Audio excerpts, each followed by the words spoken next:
Buscar o novo é o que nos move. Sempre foi. A Unisul é a universidade mais inovadora de Santa Catarina porque tem como propósito não apenas educar, mas preparar pessoas para o futuro que vier. Para inovar, é preciso acompanhar a velocidade em que o mundo se transforma, porque a educação hoje é bem diferente do que era 5 anos atrás, e amanhã vai ser bem diferente do que é hoje. Uma educação que habilita para o futuro precisa ter aprendizagem personalizada, precisa usar a tecnologia na forma de se relacionar, de aprender e de ensinar. Precisa promover experiências que transformam alunos e comunidades. E precisa se transformar, porque o novo sempre vem, mas chega bem mais cedo para quem procura por ele. Unisul Universidade, uma nova marca para um novo momento. Vem ser Unisul.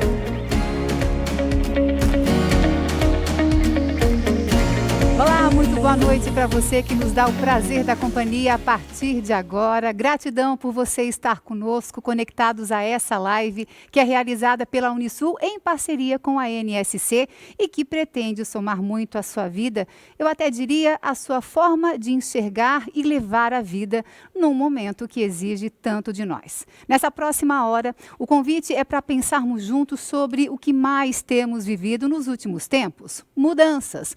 Como nos adaptarmos a elas, aprender com elas. Essa live aqui integra a série de conteúdo do projeto Educação Transforma e está sendo transmitida ao vivo pelo portal NSC Total, pelo YouTube e Facebook da Unisul. Eu estou aqui muito feliz em dividir esse momento com você aí que nos assiste e também com convidados tão especiais que já eu vou trazer aqui para a nossa conversa. Então, mãos à obra. Como sobreviver em um mundo que sempre é diferente? Desde que eu soube que esse seria o nosso tema, não teve como eu não pensar nos meus últimos meses. Talvez você não saiba, e não precisava saber, é claro, mas além da televisão e do meu trabalho como jornalista há 27 anos, eu sou empresária da área de desenvolvimento humano, eu dou palestras pelo país, trabalhando o despertar das pessoas, o tão falado empoderamento, e eu também leciono. Eu sou professora de pós-graduação na área de comunicação e coaching, e assim como todos os meus colegas educadores, eu também precisei reinventar a minha forma de compartilhar o conhecimento.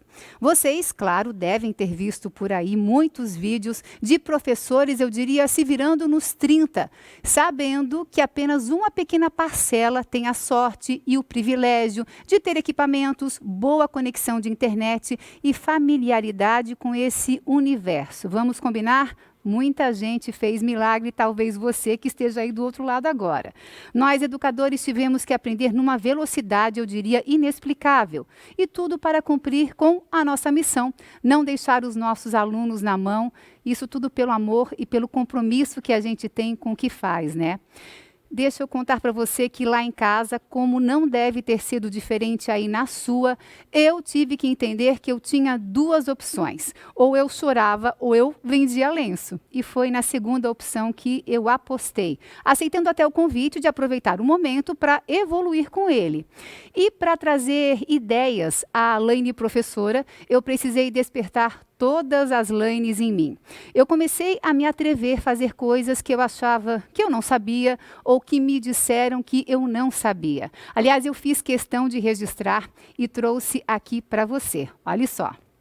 Com muita honra eu apresento o meu primeiro feijão que arrancou aplausos em casa. Além do meu feijão, eu tive a ousadia de cortar o cabelo do meu marido. O resultado eu achei melhor não mostrar para você.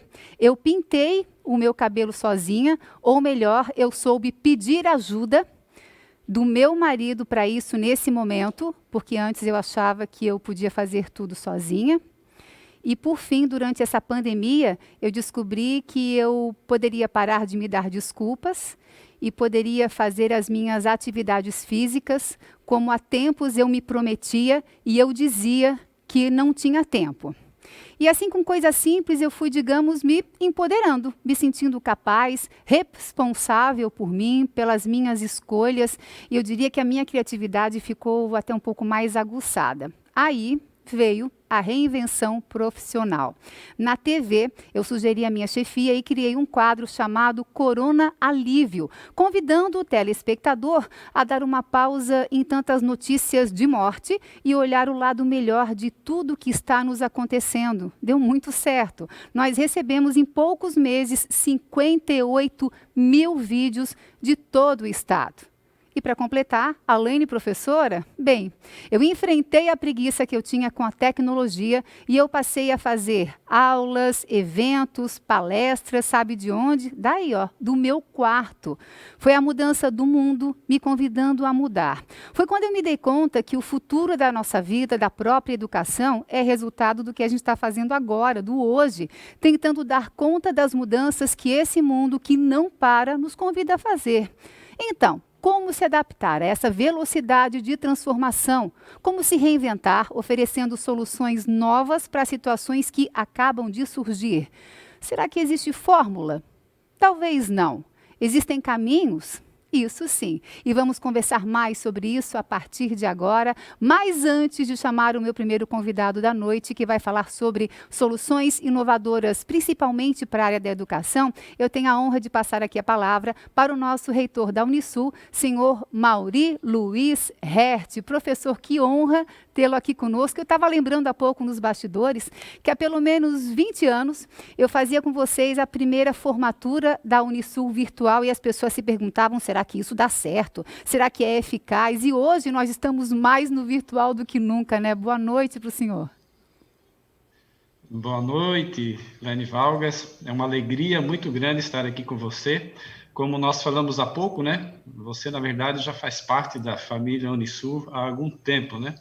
E as formaturas da Unisul Virtual são um exemplo, né? Dessa nossa parceria, dessa nossa convivência de tantos anos, né? E boa noite também a todos aqueles que estão aqui acompanhando conosco esse evento tão importante, cujo tema principal é a mudança, né? Então, a todos os nossos líderes, influenciadores, nossos estudantes, professores, todas as pessoas que estão nos acompanhando nesse momento, um carinhoso boa noite a todos e todas, né?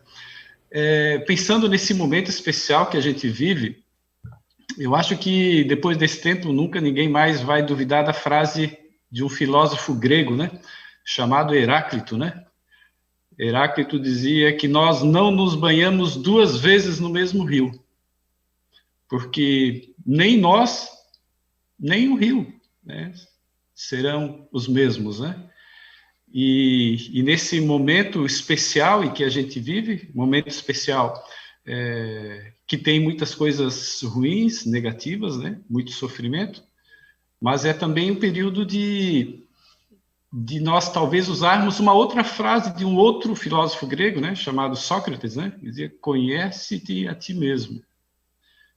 Sempre que nós temos uma mudança mais acelerada, como esse tempo que a gente está vivendo em termos de tendências, nós também pensamos melhor sobre as nossas vidas, né?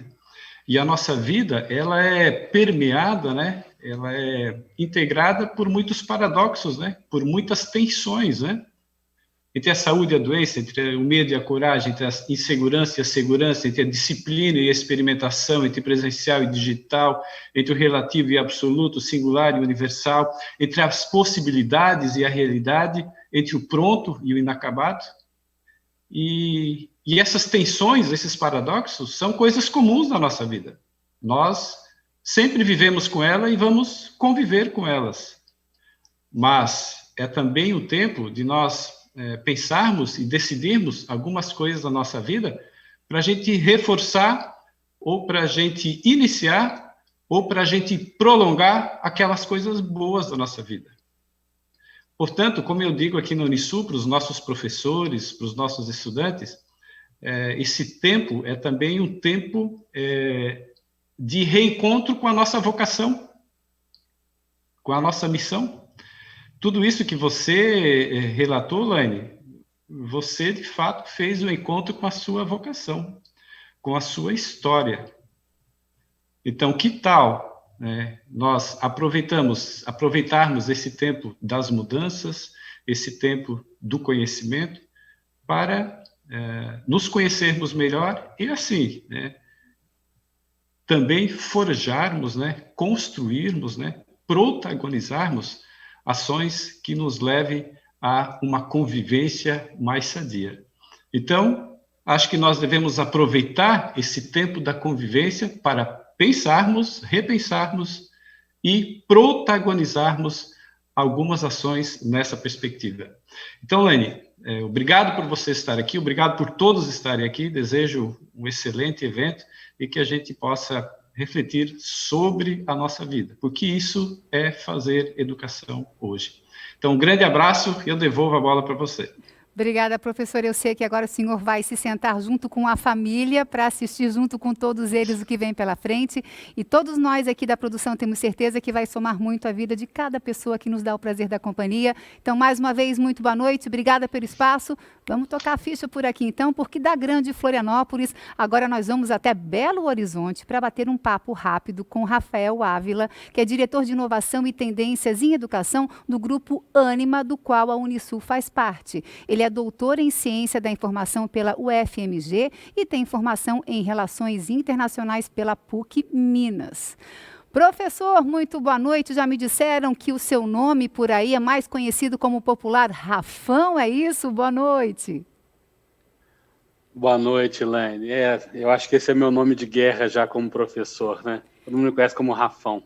E me parece... um prazer enorme estar aqui com você. O prazer é todo nosso. E também já me contaram por aqui que essa questão de revolucionar, reinventar a forma de fazer educação, para você não é algo recente, já é algo de muito tempo. E por isso que as pessoas se conectam tanto a você. Nos conta que saída foi essa que você já encontrou muito tempo antes da pandemia acontecer. Bom, na verdade... eu sou um experimentador, assim, ao longo da minha vida, eu tenho tentado sempre fazer coisas novas, fazer coisas diferentes. Não sei se te contaram, mas eu fui artista marcial, eu fui sushi man, fui jogador de rugby.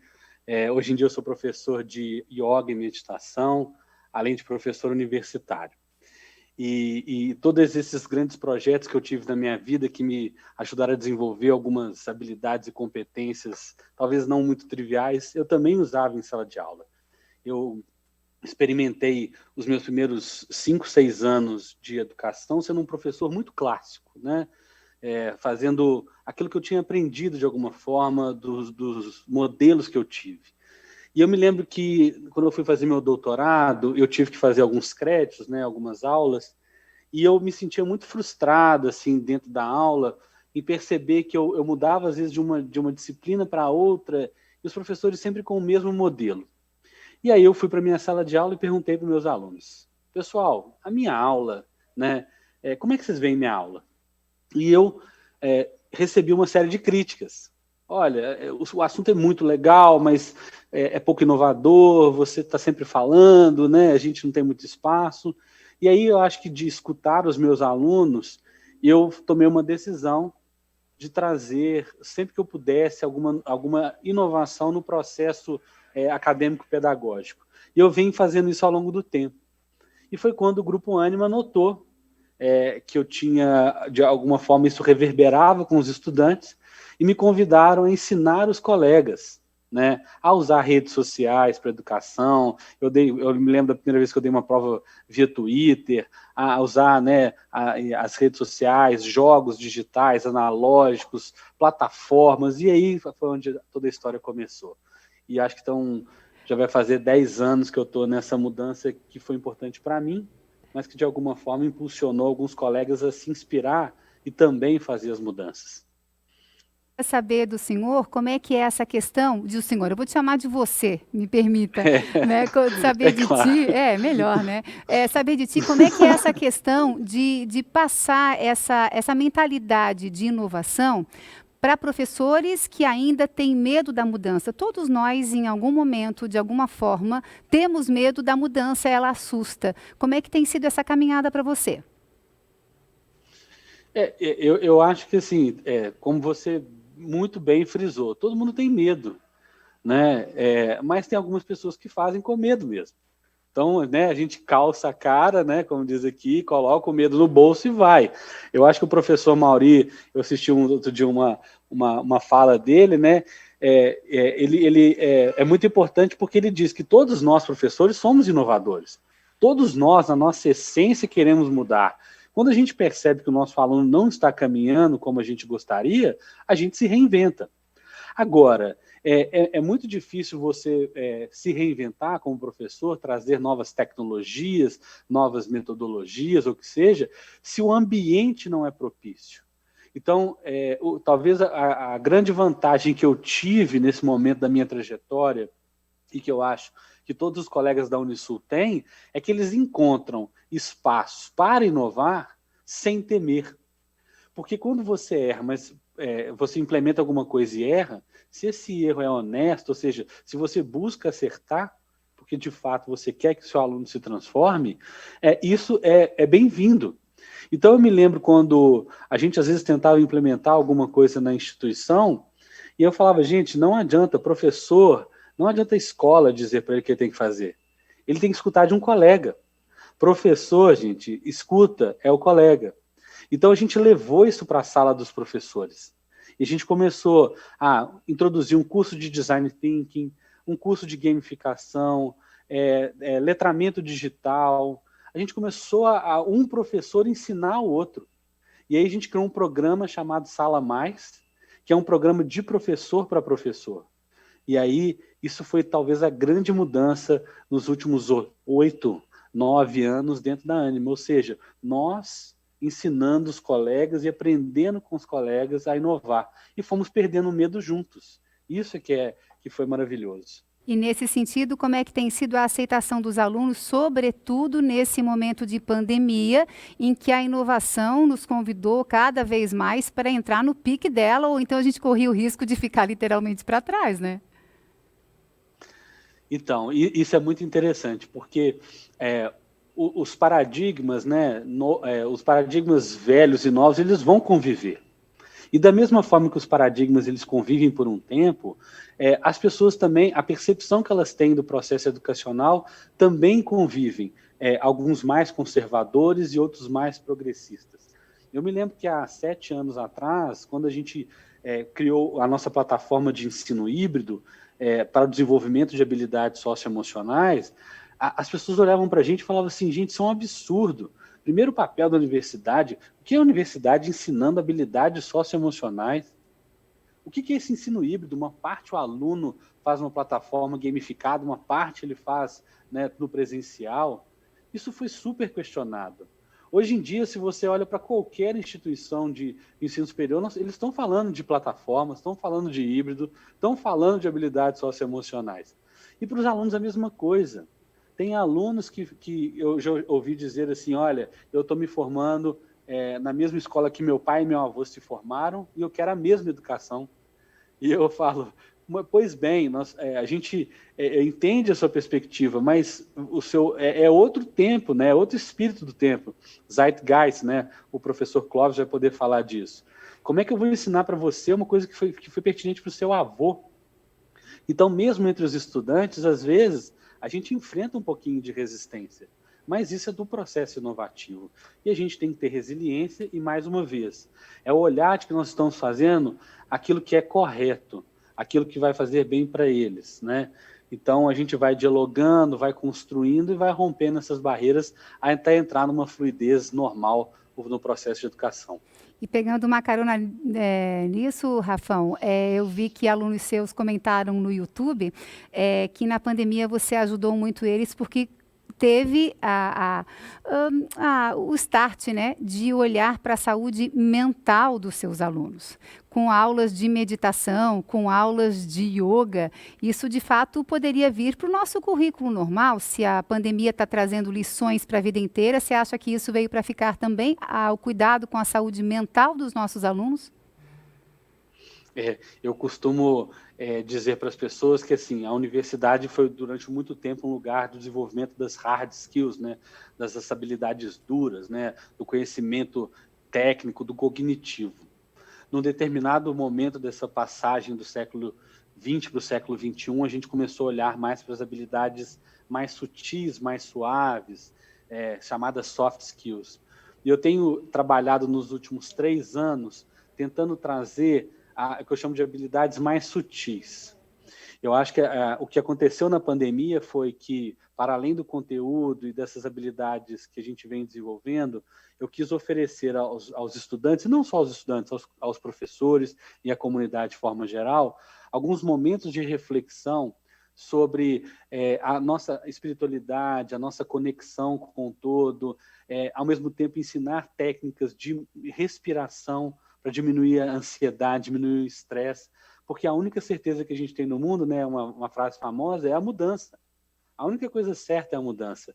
Então, para a gente lidar com mais calibre com essa mudança, eu trouxe aulas de yoga, Laine, eu dei 100 dias de meditação às 6h10 da manhã para um público que eu nem conhecia, de pessoas que apareceram de todos os cantos do Brasil. Eu dava uma meditação, falava algumas coisas na perspectiva da yoga, e isso foi para alguns talvez uma ajuda para enfrentar toda a questão do isolamento social. Espero que isso continue. Agora, professor, tem um ditado que diz que a gente não dá o que não tem. Como é que a gente, para ter o cuidado com a saúde mental do aluno, como é que a gente pode cuidar da saúde mental do professor, né? Que está sendo ultra exigido, sobretudo agora, a tirar de onde não tem, eu falei agora há pouco, a se virar nos 30, para conseguir manter o nível da qualidade de ensino, para passar o conteúdo, para estar junto com o seu aluno. Quem cuida do professor? Então, recentemente eu tenho dado uma palestra que eu achei o nome muito feliz, Cuidando de Quem Cuida. E eu tenho usado uma seguinte metáfora: quando a gente entra num avião, quando tem lá aquelas mensagens sobre segurança, diz assim: em caso de despressurização, máscaras de oxigênio cairão, né, pegue e coloque no rosto, lembre-se, coloque primeiro a sua e depois ajude as pessoas. Eu tenho dito isso muito para meus colegas professores. Não queira ajudar os outros se você não está, em primeiro lugar, colocando a sua própria máscara. Se você não está encontrando, né, aquilo que aquece sua alma, aquilo que te tranquiliza. Para eu ajudar o outro, eu preciso, em primeiro lugar, cuidar de mim. Então, é nesse sentido que eu trago algumas reflexões e também algumas técnicas de meditação e de respiração para os meus colegas. Não tem sido fato a gente dar aula para os quadradinhos, né? Não tem sido fato a gente viver entre lives. E acho que esse é um tema interessante, né? A minha vida entre lives, olha que ironia, né? Então, isso é uma reflexão muito importante, cabe a nós, grupo educacional, cabe a nós, Unisul, né? Cabe a nós, reitores e professores, cuidarmos de quem efetivamente cuida. E há quem se pergunte, professor, como será a educação quando a pandemia terminar? Talvez faça parte da nossa conversa hoje entender que a educação vai ser exatamente o que a gente está fazendo agora, concorda? O caminho do híbrido. Primeiro a gente vai ter que se reconectar, né? Nós vamos ter que entender como a gente vai viver e conviver com essas diversas discrepâncias, porque alguns de nós vão receber a vacina antes, outros não. Em alguns países, né, isso vai acontecer de uma forma mais ou menos fluida. Então, a gente ainda tem uns 2 anos aí de desafio. A gente nunca é o mesmo, o professor Mauri colocou isso de uma forma, né, brilhante. A gente pisou no Rio, mudou, pisou mais uma vez, mudou de novo, mas eu entendo que ela vai ser uma educação em que ela vai fluir de uma maneira um pouco mais natural entre o online e o offline. Mas eu espero, porque eu já não aguento mais ficar no computador o tempo todo, que eu possa ir para o campus, que eu possa olhar os meus alunos nos olhos, que eu possa tomar meu café com os meus colegas, comer meu pão de queijo, né, aqui em Minas. Então, eu espero que eu possa vivenciar um pouquinho mais do offline no ano de 2021, mas também que a gente chama de omni-learning, né, um aprendizado em múltiplos canais. Então, no offline, no online, no híbrido. Então, eu acho que vai ser nesse caminho. Professor, eu ficaria falando contigo muito tempo, é muito bacana essa conversa, é muito leve essa conversa. Eu tenho certeza que temos muitos professores nos assistindo que se espelham também na tua trajetória. Podem te encontrar aonde, Rafão? Quem quiser saber um pouquinho mais do teu trabalho, as tuas inovações, porque a gente espelhando e modelando pessoas de sucesso, a gente cresce também, né? Não, eu tenho, assim, como eu disse, eu estou nas redes sociais, né, LinkedIn, eu tenho no Instagram, eu montei um perfil mais ligado a yoga, né, então, assim, eu tenho trazido algumas práticas de meditação, então, Rafael Ávila, vocês me acham lá. Eu espero em breve conhecer a Unisul faz parte agora do Grupo Ânima, eu não tive o prazer de conhecer. Eu tenho um grande amigo que eu fiz nessa pandemia, que é o Fabrício, o professor Fabrício, que me manda foto da praia, que me manda, né, pôr do sol, nascer do sol. Eu espero em breve aí visitá-los e a gente poder conversar ao vivo, né? Então, Perfeito, então. Muito obrigada mais uma vez, uma excelente noite. Obrigada por todas as lições que em tão pouco tempo passastes para a gente e que a gente se encontre pessoalmente por aqui também, então. Tchau, tchau, querido. Obrigada, então. E agora, então, a gente vai chamar uma participação mais do que especial de um professor que também carrega aí um currículo de peso. Eu vou falar só um pouquinho, porque eu ficaria também a noite inteira falando aqui do nosso professor. Ele é doutor em Ciências da Comunicação pela USP e mestre em Ciências Políticas pela Sorbonne. Tem mais de 30 anos de vida acadêmica, mais de 15 livros publicados e é também jornalista, colega de profissão que eu admiro jamais. Já já ele vai estar plugado para a gente para começar a conversar, o professor Clóvis de Barros Filho, mas enquanto a nossa equipe vai preparando nos bastidores a entrada dele, eu queria dizer que você tem a porta aberta para participar dessa conversa aqui junto conosco. Vá no nosso chat, faça a sua pergunta, que logo depois do professor conversar com a gente aqui, a sua pergunta pode ir para ele. A gente faz um bate-papo, porque a ideia é que você esteja aí no aconchego do seu lar, do seu trabalho, seja de onde for, e que participe com a gente também. Agora sim, no nosso telão, muito boa noite, professor Clóvis de Barros Filho. Que alegria estar aqui com o senhor. Boa noite a todos. A alegria é toda minha. Um prazer enorme também da minha parte. Professor, eu não sei, é claro que o senhor não sabe, eu sou uma das suas milhares de alunas espalhadas pelo Brasil e, sobretudo na pandemia, eu aprendi algumas coisas com o senhor que passaram a fazer parte da minha vida e me fizeram repensar a própria existência, acreditem. Tem uma frase sua que o senhor diz que se a vida tem chance de dar certo, é para quem assume o protagonismo e não terceiriza a sua vida. E também nos diz que se a gente fica engessado naquilo que acha que faz muito bem, a gente corre o risco de ser excelente para um mundo que já passou. A nossa conversa vai versar sobre isso, como acompanhar e se adaptar às mudanças que o mundo nos oferece. Boa noite, a palavra é sua. Muito obrigado. Fala-se muito do novo mundo, de um mundo que muda muito rapidamente. Fala-se muito dessa constatação que fazemos do mundo em transformação. É preciso lembrar que quase sempre, quando nos referimos a essas mudanças, estamos falando de mudanças operadas pelo próprio homem. De tal maneira que aquilo que está por acontecer provavelmente já está sendo gestado nas iniciativas, nas estratégias, nos projetos do homem nesse mesmo instante. Eu diria a você que o homem sempre teve tristezas, dores, decepções, desde que ele existe. O que há de novo é a incerteza.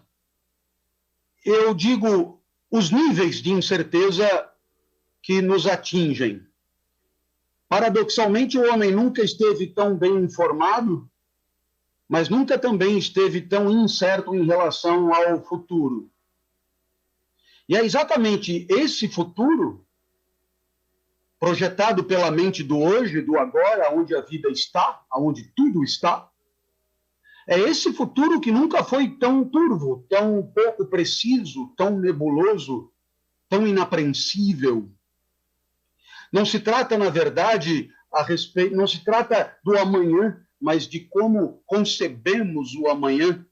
E é exatamente ante a dificuldade de discernir hoje a respeito do amanhã que nos traz essa imensa incerteza.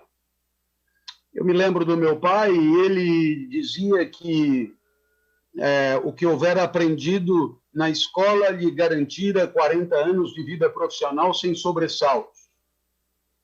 Pois hoje o que se aprende na escola já não dá conta dos problemas paralelos à escola, né, contemporâneos da escola, de tal maneira que, para resolver os problemas do mundo, o aluno se encontra, no final do curso, tão despreparado quanto entrou. E é exatamente isso que torna o futuro incerto, e, como toda incerteza, traz na nossa mente incógnitas, dúvidas, imprecisões, que são, do ponto de vista afetivo, muito difíceis. Sabemos muito bem que o mundo que encontramos pela frente, esse que presenciamos a cada instante, esse pode nos trazer alegria quando nossa potência sobe, pode nos trazer tristeza quando a nossa potência desce, mas também sabemos que a nossa imaginação, as nossas conjecturas, o nosso imaginário, os nossos sonhos, em suma, tudo o que povoa a nossa mente, também tem consequências afetivas. Assim, muito do que passa pela nossa cabeça nos é desagradável e despotencializador. E a isso damos o nome de temor, conhecido nas quebradas como medo mesmo. O medo é sempre uma queda de potência determinada por um mundo cogitado, imaginado, suposto. O medo, portanto, ele é evidentemente uma produção da mente ante a incerteza do mundo. Essa incerteza pode se dar por se tratar de um mundo futuro e, portanto, inconstatável, mas essa incerteza pode se dar por um mundo até pretérito, mas ignorado. Assim, se alguém da sua família, algum amado, sofreu um acidente, tudo já lhe aconteceu. Mas você não tem notícias, você ignora o paradeiro e, portanto, você tem medo. Medo do que já aconteceu. O que é futuro é a notícia. E a notícia te apavora. A incerteza te apavora. É exatamente por isso que, para evitar o medo, temos uma certa inclinação, uma certa busca da realidade, uma realidade única capaz de nos trazer alguma certeza. E essa busca desesperada pela realidade que chegue logo é a tal da ansiedade. Assim, a ansiedade é consequência do medo, o medo é consequência da incerteza, a incerteza resulta da ignorância, e a ignorância que está na ponta de cá desta cadeia, ela nos assola, não há como ser diferente. Afinal de contas, desde março, o que acontece é que não sabemos quase nada. A vacina vai funcionar para quantos vêm? É chinesa, é inglesa, é russa, é o escambau. Quantas terão? Quantas precisam para vacinar todo mundo? Quem vai ser vacinado primeiro? Quem é o primeiro da fila? Quem é o último da fila? E depois, quem já pegou, pega de novo, não é? E é claro que não, claro que sim. Parece que na Coreia sim, parece que aqui nunca aconteceu. E depois, é uma onda só? Não, são duas. Ah, mas então, por que não três? E aí, é claro, ante as incertezas, o medo. Ante o medo, a ansiedade. A ansiedade de um mundo que não chega logo para esclarecer. Ansiedade ante um mundo que não resolve a parada da incerteza. E este é o traço distintivo do nosso sofrimento. Repetindo, a gente sempre sofreu muito. O que mudou é a causa. Esta nossa causa é muito particular. Nunca na nossa vida tivemos tantas dúvidas sobre o dia de amanhã quanto nestes tempos. Pois muito bem, nessa história de viver o instante, não podemos deixar de lembrar dos gregos que tinham horror ao passado e ao futuro. Naturalmente que o passado não é o que já aconteceu. O futuro tampouco não é o que vai acontecer. Porque o que já aconteceu e o que vai acontecer não tem nenhuma existência material. Portanto, não há que causar horror em ninguém. O que tem existência material no único tempo em que as coisas existem, o instante. E é aqui mesmo que está o passado e o futuro, que são contemporâneos. O passado e o futuro acontecem no mesmo instante.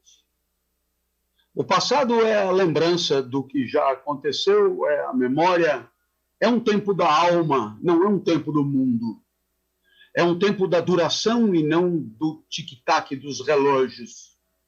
É um tempo da nostalgia e não da imediatidade dos 5 minutos.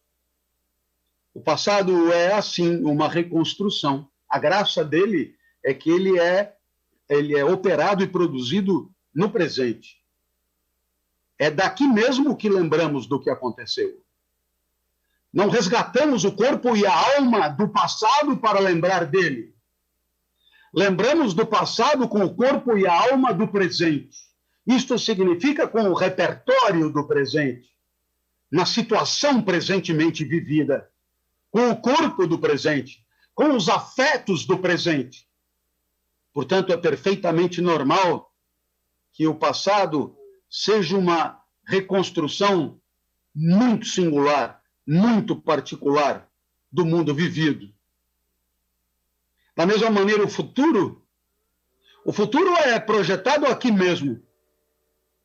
E o futuro de depois da quarentena é projetado na quarentena. O futuro pós-pandêmico é projetado na pandemia. O futuro pós-Covid é projetado em Covid. E o futuro da cura é projetado na doença. E o futuro da doença é projetado na saúde. Aí você imaginará que o passado e o futuro são projetados aqui mesmo? E você levanta a mão e pergunta, e qual é o problema disso? É que o passado imaginado joga o nosso espírito para um tempo que não é o nosso. Dessa maneira, toda vez que o passado passa pela nossa cabeça, ele nos divide e, portanto, nos fragiliza. Estamos e não estamos naquele lugar e naquele tempo. Estamos porque o corpo está, mas o espírito, a alma, vagabundeia por aí, relembrando do que já foi. E, naturalmente, esta dispersão é inquietante. Da mesma maneira, o futuro. O futuro que é mais aplaudido, o futuro que é aplaudido pelas mães dos cônjuges, o futuro que é aplaudido pela sociedade, é pensar no amanhã. Aquele que não escorrega para o futuro não tem ambição, é pouco sério. Mas nos tempos de antigamente, o futuro era apenas escape. Escape de uma vida mal vivida num instante. Por quê? Porque quando há uma presencialidade satisfatória, há também plenitude da alma. E na plenitude da alma, Não há espaço para tempos que não são os nossos. Assim eu estou aqui falando com vocês. 200% focado nesta produção discursiva. Todas as células direcionadas a esta articulação, a estas ideias, a estas propostas, a estes exemplos, tudo em busca do enunciado mais claro, mais cristalino, mais esclarecedor. E aí você entenderá bem. Não cabe aqui na minha mente uma conjectura a respeito do que vou fazer depois que a palestra acabar. Tampouco no que acabou de acontecer. Eu estou 200% involucrado na palestra. E é exatamente esta plenitude da alma que me coloca alinhado ao corpo, numa presencialidade focada. Esta é a grande chance da busca de um desempenho à altura. A plenitude da alma de antes, que os americanos hoje chamam de mindfulness. Eu digo isso porque em determinados lugares, quando o palestrante põe um termo em inglês, ele ganha créditos. Então eu já paguei o meu pedágio. Mindfulness. Mas 2.500 anos antes já tinham tido a mesma ideia. Plenitude da alma. 200% palestra. Haverá o aluno que, na última aula de sexta, precisa responder a chamada. E aí, então, ele está ali esperando por ela. Mas o espírito já está no bar. O espírito já está em happy hour. E aí, o aluno, sem perceber, comete uma inversão lamentável. O bar precisa da boca e a alma precisa do espírito. O que foi que você fez? Ficou com a boca e o corpo na aula e mandou o espírito para o bar. Assim você nem bebe, nem aprende nada. Teria sido melhor inverter. Teria sido melhor mandar o corpo para o bar e ter deixado a alma na sala de aula. Mas como almas não respondem chamada, então aí você cometeu esse desatino. Na próxima vez, dê uma chance à vida, uma reconciliação com o mundo. Dê 5 minutos de crédito ao professor. 5 minutos de crédito, quem sabe ele não é competente para te seduzir. São os mesmos 5 minutos que você vai pedir para alguém quando clamar pela sua atenção. Sem 5 minutos de crédito, é impossível. É impossível. Às vezes você dá 0 de crédito ao professor. E mesmo que ele fosse absolutamente genial na didática, ele não conseguiria capturar o teu espírito, te seduzir, te trazer com ele. Portanto, seja generoso, seja altivo, seja condescendente. O professor está ali trabalhando, dê a ele 5 minutos de crédito. Se ele for do ramo, ele te leva com ele. Você, se for levado no bico pela conversa do professor, vai trazer o espírito para dentro da sala de aula, que vai grudar no corpo de novo e que vai permitir uma aula excelente. Porque a excelência é o máximo de perfeição que a nossa natureza pode permitir alcançar. A excelência é o desempenho mais alto que os limites da sua natureza impõem. A excelência é um norte que torna o caminho colorido, desafiador e feliz. A excelência cobra foco, a excelência cobra a plenitude da alma, a excelência cobra a plenitude do corpo, a excelência cobra uma vida vivida num instante. E não há nisso nenhum mistério, a não ser intensidade. O passado e o futuro são válvulas de escape. o Dr. Freud trata de escapismo. O passado e o futuro você recorre quando o presente é insuportável.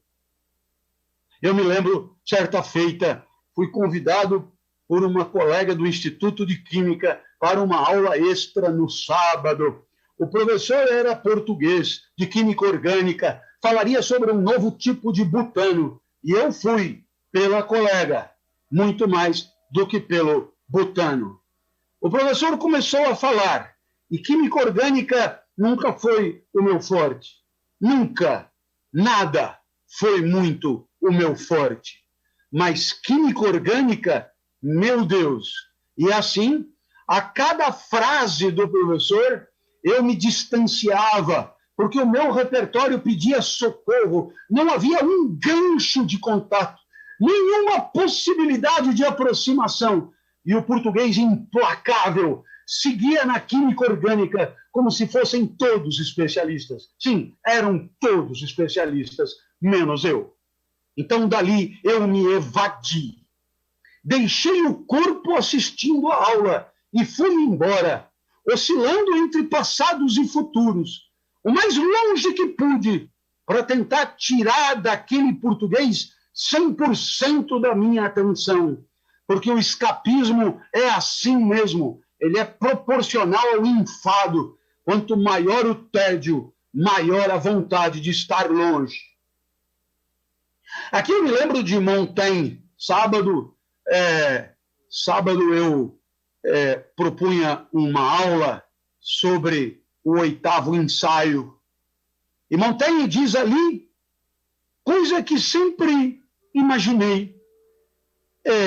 Fiquei eufórico quando li. Montaigne é um sábio incrível. Ele escreveu os ensaios e ele já diz logo de cara, deixa eu te explicar, não preciso vender esses livros, não preciso que você leia, escrevo para mim e, portanto, se quiser ler, leia, mas não me enche.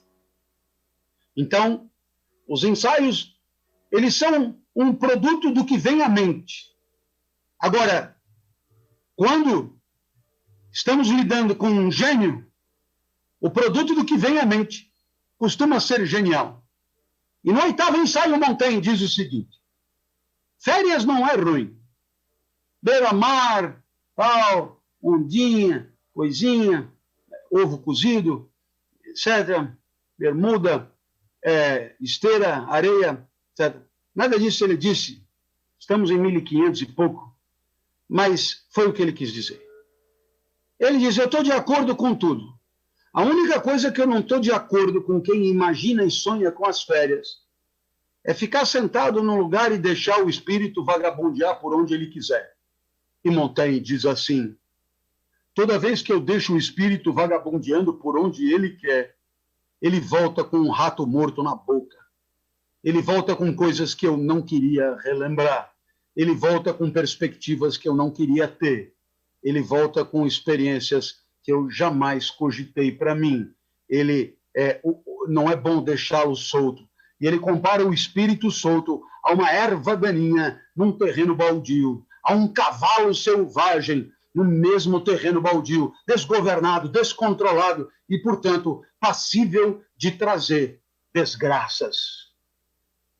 A sugestão? A sugestão é dar para o espírito uma atividade. Uma atividade que você controla com começo, meio e fim, uma atividade que pode permitir a você a livre associação de ideias, desde que orientada, desde que em torno de um tema sabido, desde que em torno de uma lógica conhecida, desde que, sob tutela. O espírito sob tutela. E aí ele vai embora, mas ele não vai embora para qualquer lado, ele vai embora para o lado que estamos tratando. Assim, por exemplo, eu estou falando de Montaigne, não me ocorreria fazê-lo, o espírito aqui está solto, mas ele está solto no interior de um orbital, que é o tema proposto, como viver a imediatidade do presente.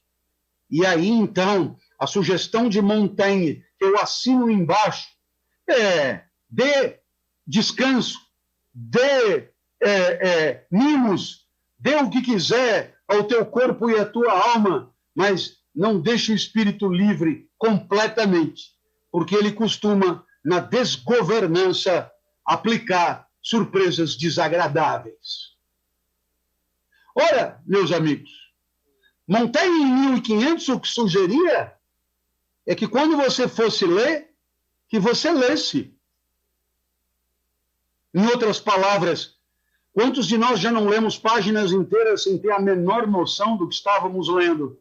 O olho passa pelas linhas, o olho passa pelas palavras, o olho passa pelas letras, mas a verdade é que o espírito resolveu dar uma volta.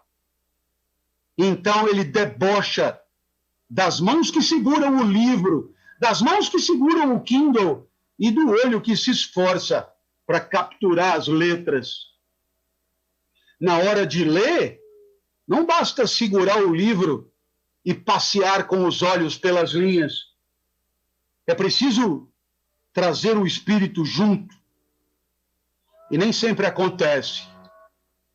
Você dirá, mas professor, que numa aula isso aconteça? Sim. Que numa leitura isso aconteça? Sim. Que num filme isso aconteça? Sim. Mas, e por que manter o padrão para o resto? É porque vira hábito. Vira hábito. Devo lhes dizer, recorrer ao passado para preencher o presente é um hábito. A minha mãe tinha esse hábito. Vivia no passado, vivia de lembrança, vivia do que já tinha vivido. Vivia 2 vezes. Uma, na imediatidade do mundo, antes de eu nascer. A outra, na lembrança opaca das ocorrências que ela me relatava. Assim, a minha mãe, que morreu aos 70, tenho a impressão que viveu só 35. Os outros 35 foram de videotape. Porque viver no passado vira hábito. É um socorro, é uma muleta para quando a imediatidade da vida faz sofrer demais. Da mesma forma, o futuro. Este contagia muitos mais. Porque, como é aplaudido por quase toda a sociedade, é valorizante, é merecedor de foco. Então, o futuro, nossa, o futuro é despudorado. E aí, todo mundo compreende muito bem quando você não para de falar no amanhã. É a vida agenda. Conhece o vivente agenda? O vivente agenda é aquele que passa a vida inteira dizendo: amanhã às 8 eu tenho isso, às 9 eu tenho que ir, às 10 eu tenho que ir, amanhã eu vou encontrar com você às 14, às 18, na sexta-feira. Aí eu falei isso. No final de semana nós vamos para cá, nós vamos sair para lá, nós vamos comer espaguete, nós vamos... Na semana que vem, meu Deus, na semana que vem eu tenho isso. Então, é um indivíduo agenda. Ele é incrível, ele quase sempre perde compromisso. Mas quando ele está no compromisso, ele já está com a mente nos próximos. Ele está sempre na frente. Ele é um homem à frente do seu tempo. É uma porcaria de vivente. Um homem à frente do seu tempo é um desgraçado. Por quê? Porque a vida boa é no tempo. No tempo. Na imediatidade do tempo vivido.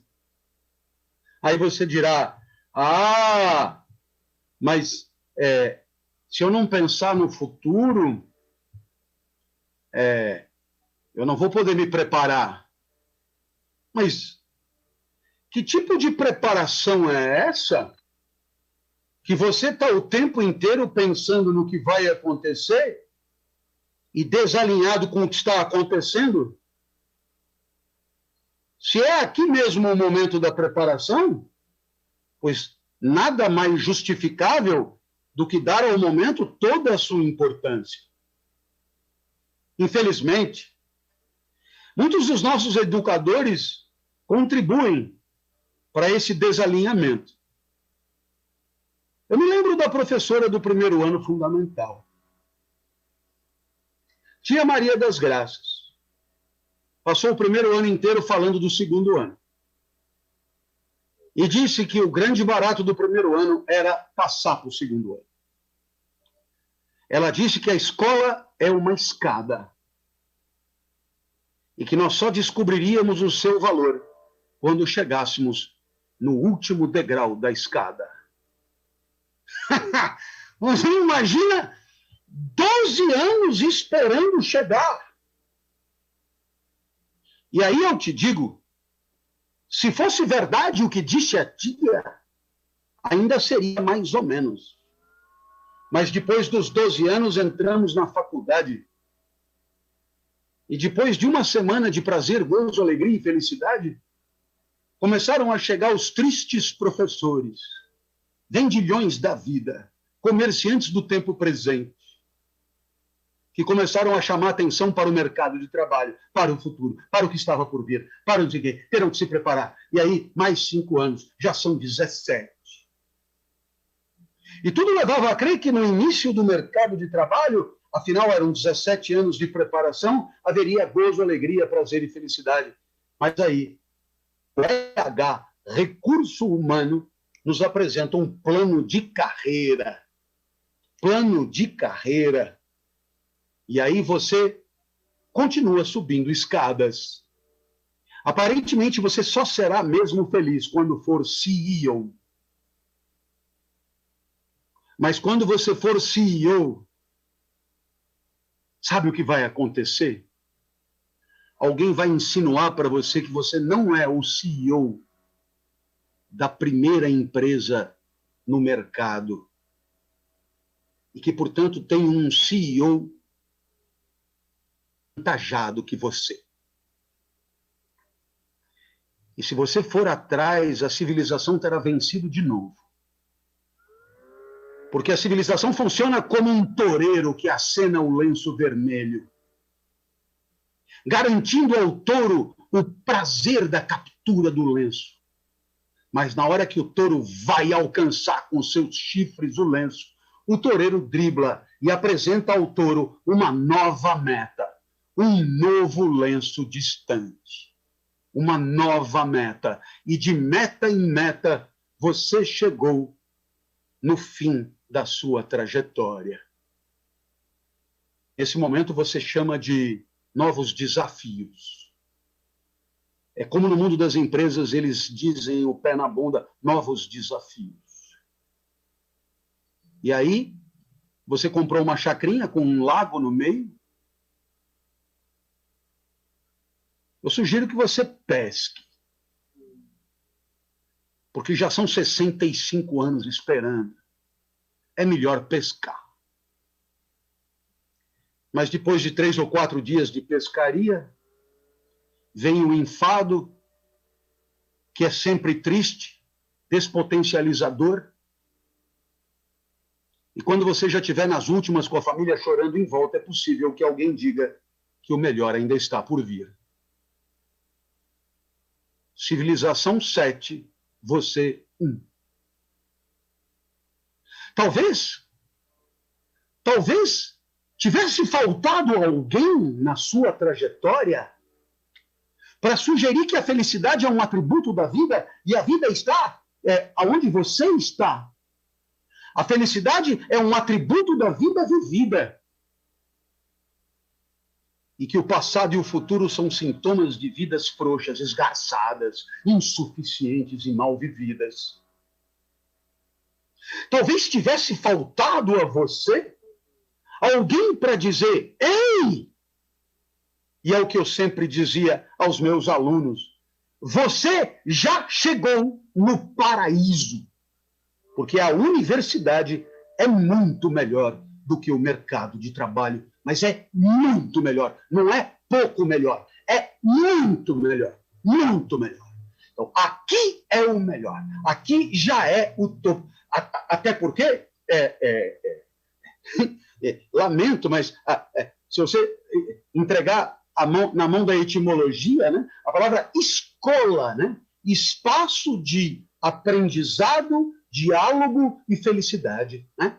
Espaço de aprendizado, diálogo e felicidade. Isso se chama escola. Já trabalho vem de uma máquina de tortura, tripalium. A etimologia é indiscutível. A escola é o paraíso. O trabalho, nem tanto. Vai depender um pouco de você. Então, não conte comigo para vender a vida. Não conte comigo para vender 5 anos preciosos de uma juventude irrecuperável em nome de um futuro que você não sabe se vai viver.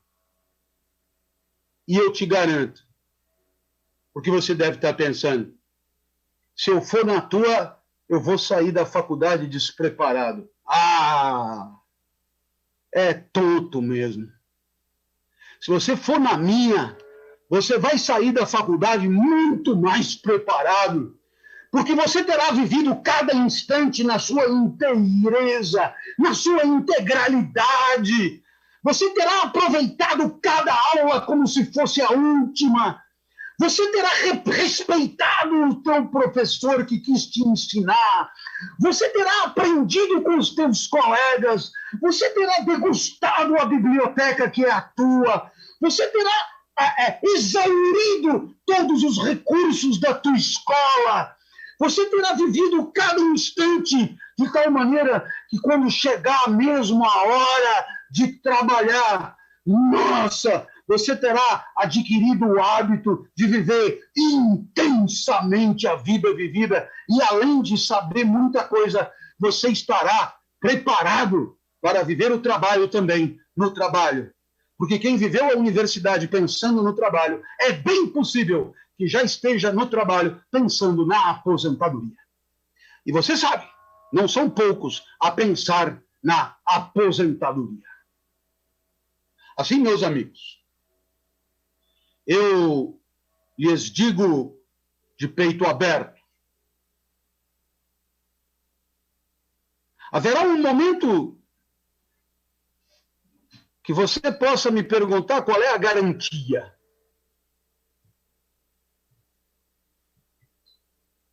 E aí eu te digo, está perguntando para a pessoa errada.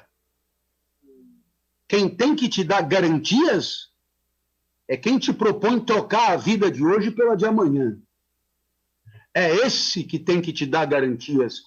Eu não tenho que te dar garantia nenhuma. Sabe por quê? Eu já estou aqui. Eu já estou falando com você. Eu não tenho que garantir nada, porque aqui a garantia já está dada na imediatidade da vida oferecida e compartilhada. E se você quiser saber se ela tem valor, pois então entregue a palavra a Nietzsche, por exemplo, e o seu famoso eterno retorno. Ao invés de esperar até os 65 para ver até onde você chegou no plano de carreira e aí sim celebrar, veja se dá tempo de comer um bolo de bem casado antes de morrer. Você pode medir a vida onde ela está, e por você mesmo. Você não precisa de nenhum elemento transcendente para medir a qualidade da sua vida. Muito menos se servir dos padrões da OEA, da ONU, ou desses que pasteurizam a vida de qualquer um como se fosse apenas mais um. Não, eu te direi o que é a qualidade de vida. É aquele instante de tal maneira fascinante que você não quer que acabe. Professor, mas qualidade de vida não tem a ver com o número de calorias comidas, com o número não sei o quê, com o nível escolar, com não sei o quê, temperatura animal, quantos quartos tem, quantas coisas, quantos aspiradores de pó tem em casa, quanto não sei o quê, quanto não sei o que lá, e não sei o quê, blá, blá, blá. Eu não sei, eu não sei. Pergunte a quem tem tudo isso se há felicidade mesmo, se é isso que é, né? Pergunte. Aliás, pergunte-se a você mesmo. se todos esses dados objetivos asseguram a qualquer um uma vida feliz. E você entenderá que a única régua para medir a vida só pode ser a sua régua. É você não querer que acabe. Como no programa do Jô, quando a plateia lamentava o fim da entrevista. Como você, num dia frio, tomando uma ducha, alguém bate na porta do banheiro, sai daí, eu preciso usar o vaso, sai daí, eu preciso usar o vaso, pelo amor de Deus, mais 5 minutos, ou seja, só mais 5 minutos, como também só mais 5 minutos na cama, só mais 5 minutos, só mais 5 minutos é o sintoma de uma vida feliz, só mais 5 minutos, porque a felicidade está na ducha, a felicidade está no edredom, a felicidade está na palestra, a felicidade está aqui. E é exatamente por isso que não é nada difícil viver a vida onde a vida está. Porque é só onde a vida está que a felicidade também poderá estar. Muito obrigado pelo carinho, pela atenção, pelo respeito, pelo convite. Muito obrigado por todos aqueles que permitiram que eu estivesse aqui.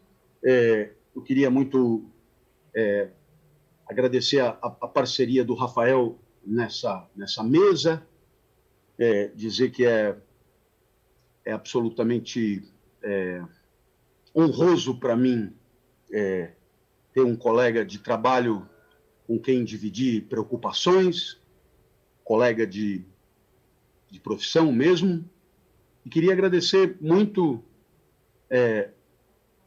as palavras do senhor reitor, porque elas abriram de maneira magistral esse evento e permitiram que tudo o que acontecesse depois tivesse muito sentido.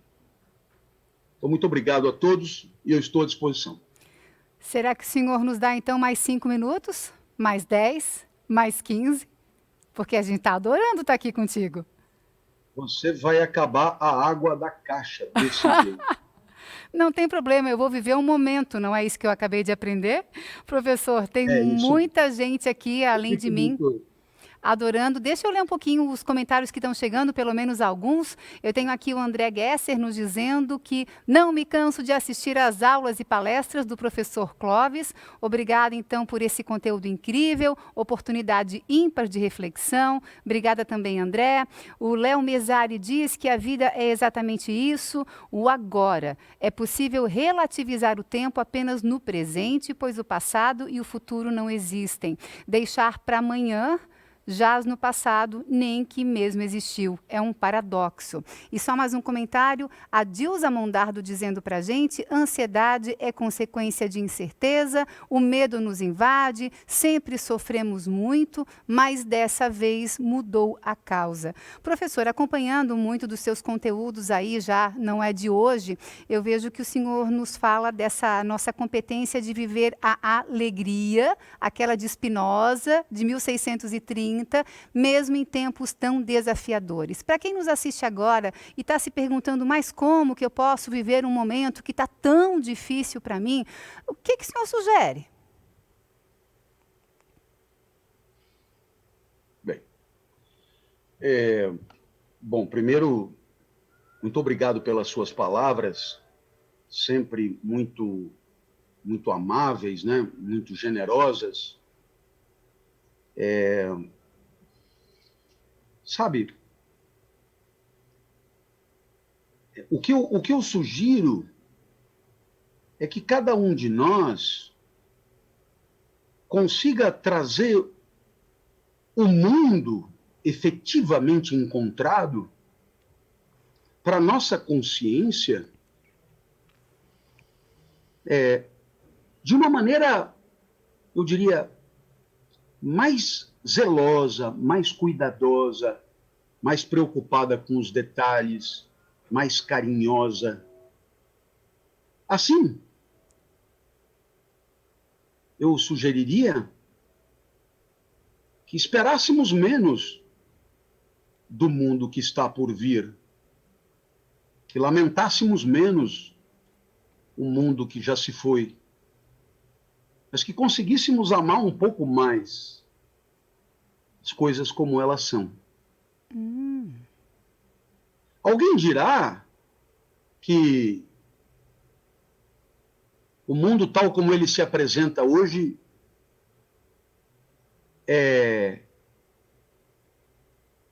eu diria, é indevido, é deslocado, é errado, é ruim. Então eu vou dizer só uma coisa. Você por acaso já disse alguma vez que uma árvore está errada? Não, né?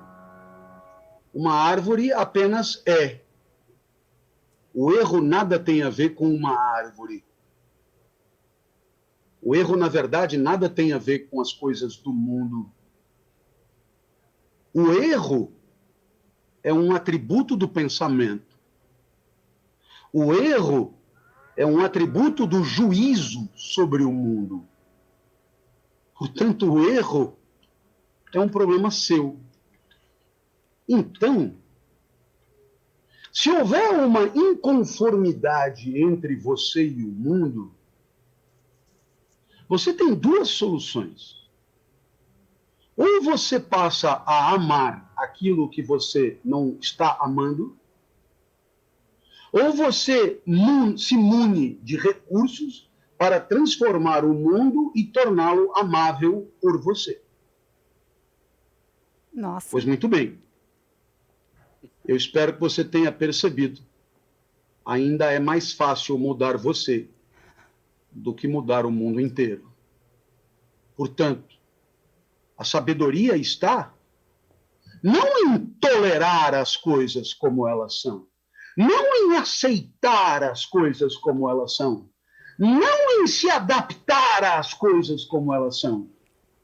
A sabedoria está em se encantar com as coisas como elas são, em desfrutar das coisas como elas são. E, naturalmente, se você não consegue, acredite, o mundo impávido seguirá o seu fluxo. O problema continuará só seu.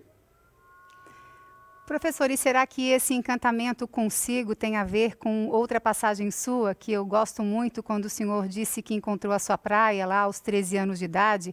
Porque eu sinto que muitos de nós ainda vivemos surfando a onda de alguém que não é a nossa, que não está sintonizado com o que a gente veio fazer por aqui, com o que a gente tem de talento. A gente, às vezes, está copiando o do outro e não vive a vida. Não seria esse um momento que nos convida a entrar em si, não seria sabedoria aproveitar mais esse momento para ver a beleza, né? Quando a gente enxerga a beleza na gente, automaticamente eu sinto que a gente enxerga no mundo também. Está faltando a gente se encantar um pouquinho mais consigo, professor?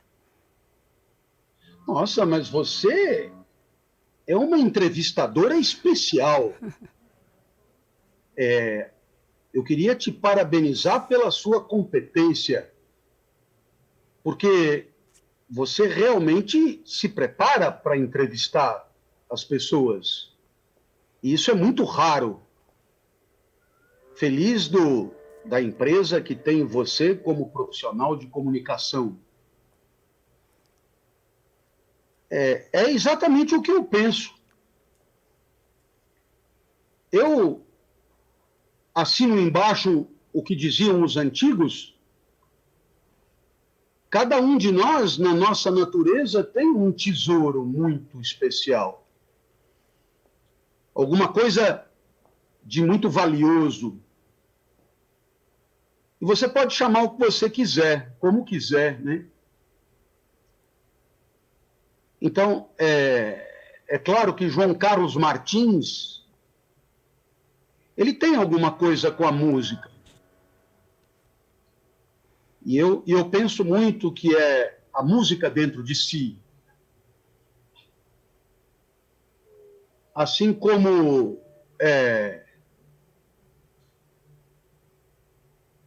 Salvador Dalí. E você dirá, bom, mas esses são fora da curva? Não, eles se tornaram fora da curva. Porque eles plantaram suas sementes em terrenos férteis. Então eles se tornaram fora da curva. Eles não nasceram fora da curva. Aliás, quando eles nasceram, não estavam em curva nenhuma. Não há curva ao nascer. Quem faz a curva somos nós. E a curva é sempre a curva daquela mediocridade mediana, para que todos aqueles que empurram a vida com a barriga, escravizados por uma sociedade que decide em seu nome como devem viver, como devem trabalhar, aqueles que não souberam peitar o mundo em defesa de si mesmos, aqueles que não levantaram a bandeira da própria natureza contra uma sociedade tirânica. Então, para esses tem curva. Mas Salvador Dalí não está nem fora nem dentro da curva. Não há curva para ele. O que há é o respeito à própria natureza, que pode ser de pintor, de músico e de explicador também. Os meus colegas explicadores sabem do que eu estou falando. Os meus colegas explicadores, eles gostam de explicar. Os meus colegas explicadores, eles pegam uma coisa difícil e eles apresentam de um jeito que os meus colegas explicadores são holofotes, são geniais na didática. Os meus colegas explicadores são incríveis, são incríveis. Mas poderiam ter plantado suas vidas num banco, teriam sido maus bancários e o mundo teria perdido excelentes professores. Assim, a escola perde uma excelente oportunidade para seguir os passos do senhor reitor e lembrar de Sócrates. Afinal de contas, se é tão importante conhecer-se a si mesmo, pois que escola e educadores permitam que isso aconteça. Que se multipliquem experiências. Que se aceite o fracasso. Para que um dia saibamos direitinho qual é a nossa praia. Expressão que eu adoro. E que eu aprendi a encontrar a minha também, viu? Eu lhe agradeço muito pelas palavras carinhosas, porque a pandemia também me ensinou que aceitar um elogio faz parte. Antes eu não sabia fazer isso, eu recebi de todo o meu coração. Mas deixa eu chamar agora para a nossa conversa o professor Rafão, que está nos assistindo também direto de sua casa. Rafão, quer fazer uma pergunta? Várias, 3, 4, 5. Ele disse que dá para estourar a caixa d'água aqui, então vamos aproveitar para explorar o professor aqui essa noite, Rafão. Contigo.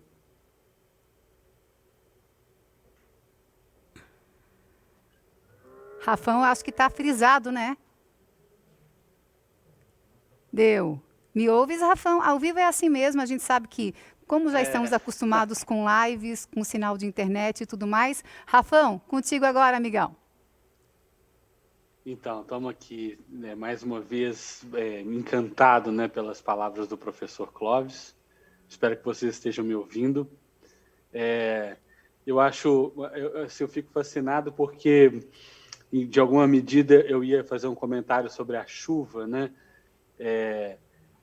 A chuva, ela simplesmente a despeito da nossa vontade do que ela seja. A chuva pode desgraçar uma festa nossa a céu aberto que a gente programou, mas a chuva pode banhar, né, a horta que a gente plantou com tanto carinho e a gente transforma a chuva em bênção, a chuva em desgraça, a partir da nossa própria perspectiva. Você perguntou ao professor assim, o que você faz, né, nesses momentos, né, do viver agora. Eu gosto muito do início do filme da Amélie Poulain, não sei se vocês conhecem, quando ela vai descrever os personagens e ela de alguma forma diz, fulano gosta disso, gosta daquilo. Uma coisa que eu aprendi na pandemia é que eu adoro lavar arroz. Aquela coisa da água correndo e a mão passando no arroz, né? Ou então, brincando agora com a minha filha de massinha, existe agora uma areia sinestésica, uma areia, sei lá, das quantas, é de ficar encostando naquilo ou apontando lápis enquanto eu vou desenhar com ela. A pandemia me trouxe a oportunidade de viver com ela esse agora integralmente, né? A vida entre as lives, né? Então, assim, eu consigo agora, aprendi com ela e aprendi muito com meus cachorros também, que sabem quando eu brinco, mas não estou com eles. Então, eu adorei esse trazer dessa perspectiva do professor Clóvis, né? De que nós só podemos ser felizes no agora. Não existe a felicidade no futuro e provavelmente a felicidade que a gente projeta no passado foi no agora. E então eu fico muito satisfeito de poder assistir essa grande aula do professor. É só um agradecimento a essa oportunidade para mim ímpar. Perfeito. Professor, já que o senhor vive bastante e nos ensina a viver o agora, porque na verdade só o temos, deixa eu lhe fazer uma pergunta que está chegando aqui da nossa plateia, várias perguntas chegando, aliás. O Valdir Silva pergunta para o senhor: quando a sociedade vai aprender que as vantagens de convívio estão no modo solidário? O que o senhor diz para o Valdir?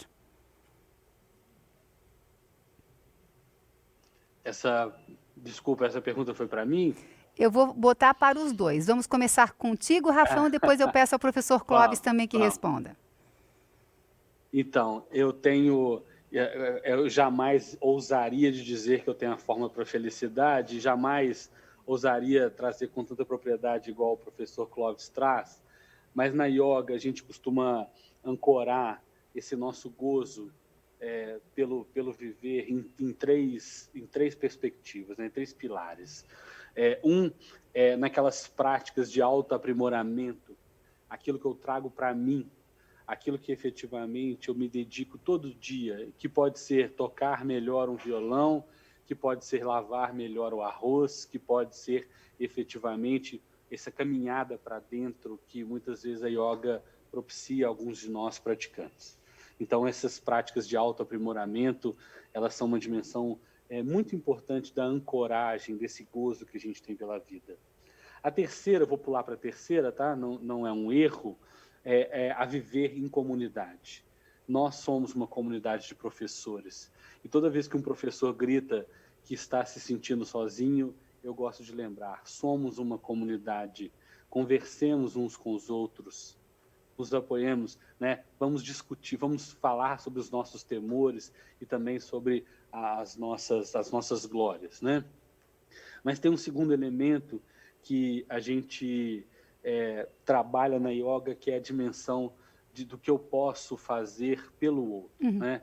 O autoaprimoramento, a entrega ao outro. O Gandhi vai dizer que você se descobre muito sobre si mesmo quando você abandona a si, mas se projeta no outro, né? nessa ajuda ao outro. Então, nas relações internacionais, um campo de onde eu venho, a gente fala vou usar meu inglês agora, professor Clóvis, o R2P, a responsabilidade de proteger. Nós temos a responsabilidade de proteger. Nós temos a possibilidade, como professores, como cidadãos, como elite, em alguma medida econômica, que seja, intelectual, nós temos a responsabilidade de proteger. Então, o autoaprimoramento,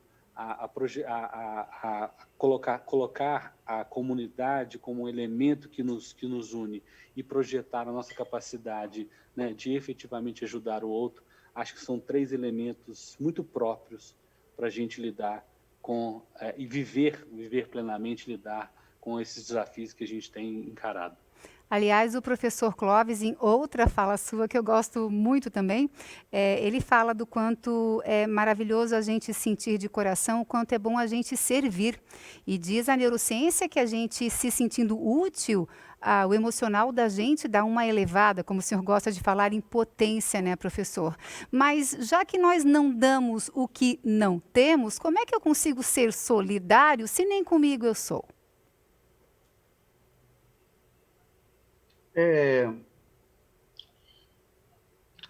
Sabe, nós não damos o que não temos quando estamos falando de certo tipo de coisas. Mas eu não estou convencido de que isso seja válido para tudo. Até porque seria preciso que tudo funcionasse assim. Eu tiro daqui e ponho ali. Se eu não tenho aqui, eu não posso pôr lá. Mas eu acredito que existem as coisas do espírito. Essas não são assim, cheias de extensão, ocupadoras de espaço. De tal modo que eu posso perfeitamente conhecer, comunicar o meu conhecimento, fazer conhecer, sem perdê-lo. Então, você percebe que, para as coisas do espírito, é perfeitamente possível que você, sofrido, é perfeitamente possível que você, enlutado, devastado, você estenda a mão. E eu diria mais. A probabilidade disso acontecer é possivelmente maior do que alguém que leve uma vida frívola, cheia de tudo, cheia de conforto. Você imagina que os momentos mais agudos de solidariedade você encontra entre quem não tem quase nada e divide o que tem. E é exatamente nesse ponto que eu queria chegar, respondendo à pergunta que nos foi endereçada.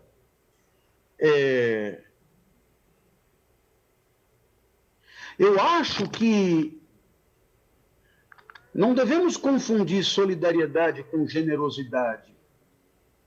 Na generosidade, de fato, só conta o interesse do outro.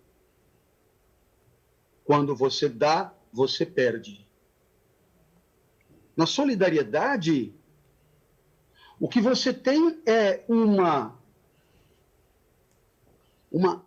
reunião fortalecedora de perspectivas, de interesses, de pretensões, de ideais, de valores. Nós poderíamos dizer que a solidariedade é uma gestão justa de egoísmos. Eu cheguei em luta individual e agora eu tenho uma luta acompanhada. Eu tenho uma luta coletiva. Eu tenho uma luta em amizade. Eu tenho uma luta em grupo. Então, eu te diria que há um passo inicial para tudo isso, que é você considerar a existência do outro como tão importante e valiosa quanto a própria. E sabe, isso não se consegue assim, em coach. Isso não se consegue em palestra gritada. Uhum. Porque para isso é preciso formação mesmo. Na natureza somos pulsionais, como animais no cio. Portanto, se podemos pensar em considerar o outro como tão importante quanto nós mesmos, e não como mero instrumento da nossa potência, Para isso temos que aprender. Para isso é preciso educação.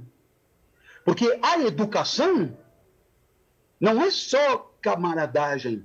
A educação é desvio de rota. A educação é redirecionamento. A educação, né, não é à toa que os franceses chamam aluno de élève, né? Élève. É de elevar mesmo. Você destaca o seu aluno da sua animalidade funcional e você o torna um humano propriamente. Porque enquanto somos animais no cio, não nos distinguimos muito do resto das bestas. Mas quando nos descolamos da nossa natureza, né, o que Rousseau chama de vontade, aí sim nós nos tornamos humanos. Não é? Então, perceba que isso se fará com educação. Aí, respondendo ainda ao nosso amigo, porque sempre me perguntam, então, desce das nuvens e dá uma sugestão aí, né? Então, outro dia eu disse na televisão, se eu tivesse uma escola, as crianças e os professores só sairiam da escola depois que tivesse tudo impecável. Essa escola não teria faxineiras, né? Então, por sistema de rodízio, uns limpam a sala, outros limpam o refeitório, outros limpam o banheiro, outros limpam as dependências comuns, e assim sistema de rodízio. E o professor é o primeiro a ensinar a limpar cada coisa e depois os alunos aprenderão. E eles terão zelo pelo que é coletivo. Zelo pelo que é coletivo. Porque na nossa sociedade, tudo é bem cuidado da porta para dentro. Tudo que é bom é privado. O público é onde você joga cigarro, é onde você cospe, é onde você coisa. Tudo é cuidado da porta para dentro. Então, na escola, vamos aprender cidadania. Sabe como? Lavando a privada. Lavando a privada. Porque se tem gente que lava a privada, o playboy também tem que aprender a lavar a privada. E não é revolta. É apenas torná-lo cidadão. Torná-lo cidadão. Professor, o que o senhor acha que ia acontecer com a sua escola? Eu imagino que muitos pais tirariam os filhos da escola por considerar esse trabalho, esse aprendizado indigno, né, da condição de superioridade por princípio que é a dos seus filhos, por serem seus filhos. Então, é possível que isso aconteça, mas eu terei dado a minha colaboração, porque este que aprendeu a lavar a privada na escola, este terá mais zelo com o banheiro, e este respeitará a faxineira quando ele for CEO da empresa. Ele respeitará a faxineira porque ele já fez faxina. Ele já fez faxina. Então tá aí, é Valdir o nome de quem nos fez a pergunta, né? Isso. É Valdir. Tá aí, Valdir. Tá aí, Valdir. A minha resposta para você. Me senti eleve. Eleve, né, professor, que o senhor disse que se fala aluno em francês, é isso? Elevar. Eleve. É inteligentíssimo, porque é o substantivo do verbo elever mesmo, né? No sentido de que você tira o cara da onde ele está. Aonde que ele está? Aonde a gente nasceu. A gente nasceu bicho, pô. A gente nasceu princípio de prazer. A gente nasceu querendo prazer o tempo inteiro. A gente nasceu, né, gritando quando a coisa não roda. E caberá ao mundo, meio que pelo princípio de realidade, né, botar as coisas nos seus lugares. Agora, o que acontece hoje em dia? O que acontece hoje em dia é que na hora de educar, os pais não querem, porque como eles trabalham, têm pouco tempo, não vão se indispor com o filho no pouco tempo que tem. Aí eles jogam para a escola. Só que a escola os vê como clientes. E também não querem perder os clientes, porque o mercado é difícil, etc. Então a escola não faz, a coisa não faz, não faz. Então está todo mundo em competição, todo mundo é cliente de todo mundo. Então aí ninguém educa, né? Então é interessantíssimo, porque a gente leva 5 anos de engenharia para aprender a fazer uma ponte, mas para ser cidadão não tem nenhuma aula sequer. É tudo uma intuição, é tudo um improviso. Na nossa sociedade, a educação, ela se tornou... Quando eu digo educação, como os antigos chamavam, né? Tipo, sem educação, né? Mal educado, né? Sem educação. É isso. Por quê? Porque houve uma espécie de delegação, cada um, comigo não, eu não vou me indispor. Eu não vou entristecer. E para educar é preciso entristecer. Porque é preciso pegar a natureza que estava querendo ir para lá e botar ela indo para outro canto. Por quê? Porque, sei lá, bulinar a colega pode ser muito atrativo. Mas não. Porque não é não. Né? Seja você quem for, não é não. Então aí alguém tem que falar pro cara. Porque senão ele vai ficando adulto e a civilização. Às vezes o cara ninguém peitou o cara nunca. Ninguém peitou o cara nunca. E para civilizar é preciso peitar. Olha, eu vou traduzir aqui com a mensagem da Carolina Figueiredo, que nos acompanha, como a nossa plateia está elevada, viu, meninos? Se eu os posso chamar assim. Carolina Figueiredo diz o seguinte: que show de live, que sacudida literal, hein, professor, em nossos conceitos.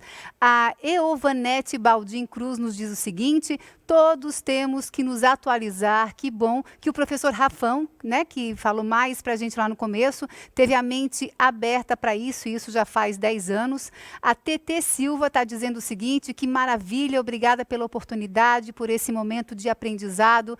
E como a gente tem um tempo, né, para estar aqui todos juntos, eu já vou aproveitando também para agradecer em nome das centenas de milhares de pessoas que estão aqui nos acompanhando. Primeiro a você, Rafão, obrigada por trazer essa leveza, essa conectividade com as pessoas. Gratidão por você participando desse momento conosco, viu? Rafão trazendo leveza, né? É uma contradição, né? Geralmente Rafão é pesado, né? Mas eu espero que ter realmente contribuído aí de alguma forma, e eu me coloco à disposição, gente, para conversar, para debater. Professor Clóvis, eu sempre sou convidado para as quartas-feiras do Daniel, nunca pude ir porque eu estou tendo aula nesse momento, mas eu espero em alguma oportunidade poder conversar com vocês, Seja bem-vindo. Tomar um vinho. Nossa, vai ser um prazer. Você tem que me convidar para o Mercado Municipal de BH para comer fígado, não é? Ali com giló. Exatamente. O Municipal de BH é um dos lugares que eu mais gosto de ir no mundo. Pois é. É Anthony Bourdain que gostava também, e você agora, a segunda pessoa que eu descobri. Gente, foi um prazer. Foi um prazer. Professor Clóvis, deixa eu aproveitar então mais um ensinamento seu, quando o senhor fala de potencializadores e entristecedores. O professor explica que pessoas potencializadoras são aquelas que, quando passam pela nossa vida, elas fazem a diferença, é aquelas que fazem com que o tempo passe muito rápido e a gente não sinta, é aquelas que dão aquela sacudida boa. Então, eu queria dizer que tanto o senhor, professor, quanto você, Rafão, fizeram isso conosco hoje. Transformaram a vida, transformaram esse momento num momento que soma nas vidas, que faz a gente pensar, que faz a gente elevar. Então, mais uma vez, ao senhor também, professor Clóvis, muito obrigada por estar conosco e por doar o seu tempo para nos trazer sabedoria, viu? Eu acho que Aristóteles ficaria muito feliz com o senhor no seu nível de excelência. Nossa, vixe, me deu até um calafrio agora, porque sabe-se lá o que Aristóteles diria de uma figura como eu, né? Mas ainda bem que não tiraremos a prova dos 9. Agora, eu queria primeiro te agradecer muito, a você em especial, pela excelente condução dos trabalhos. Agradecer o meu colega, né, professor Rafael, pela forma professoral, e aqui eu digo no seu sentido mais positivo que eu consigo, com didática, com generosidade. Queria agradecer a todos que fizeram perguntas e queria convidá-los para toda quinta-feira, já que existe essa chance dada pela rede de entrarem no meu podcast. É só digitar lá Inédita Pamonha, Inédita Pamonha, toda quinta-feira, e tem lá 20 minutos de bobagens sobre a vida. E seria uma honra contar com a tua audiência. Nós já temos 3 ou 4 pessoas assistindo regularmente. Elas ainda são todas da minha família.